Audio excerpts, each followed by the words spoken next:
ভারতের উত্তর পূর্ব অঞ্চলীয় রাজ্য ত্রিপুরা থেকে অভিযান চালিয়ে অন্তত 16 বাংলাদেশি নাগরিককে গ্রেপ্তার করেছে আইন শৃঙ্খলা রক্ষাকারী বাহিনী।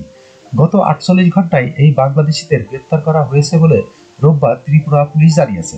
আসামের স্থানীয় গণমাধ্যম দ্য সেন্টিনেল আসামের প্রতিবেদনে বলা হয়, ভারতের সরকারি রেলওয়ে পুলিশ, জিআরপি, সীমান্তরক্ষী বাহিনী বিএসএফ এবং উত্তর পূর্ব সীমান্ত রেলওয়ে সুরক্ষা বাহিনী আরপিএফ যৌথ অভিযান চালিয়ে ওই বাংলাদেশিদের গ্রেপ্তার করে।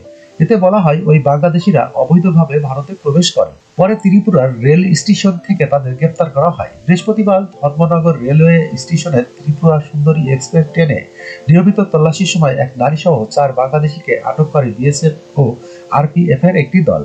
পুলিশের জিজ্ঞাসাবাদে 4 জনের এই দলটি আন্তঃসীমান্ত দালাল চক্রের সহায়তায় ত্রিপুরার সিপাহীজালা জেলা সোনামুড়া সীমান্ত দিয়ে ভারতের প্রবেশের কথা স্বীকার করে। চাকরির সন্ধানে ভারতের রাজধানী দিল্লিতে যাওয়ার পরিকল্পনা করছিল বলে জানিয়েছিলেন ওই বাংলাদেশিরা। এছাড়া পৃথক অভিযানে ত্রিপুরার খোয়াই জেলা তেলিয়ামুড়া রেলওয়ে স্টেশন থেকে এক কিশোরী সহ 12 বাংলাদেশিকে গ্রেপ্তার করেছে রেলওয়ে পুলিশ। এ সময় তাদের কাছ থেকে মোবাইল ফোন সহ নিত্য প্রয়োজনীয় জিনিসপত্র উদ্ধার করা হয়। পরবর্তীতে আইনের ব্যবস্থা গ্রহণের জন্য গ্রেপ্তারকৃত সব বাংলাদেশি নাগরিককে বিএসএফ এর কাছে হস্তান্তর করা হয়। যখনকার খবর তখনই দেখতে চোখ রাখুন সুন 24 টিভিতে। চ্যানেলটি সাবস্ক্রাইব করুন।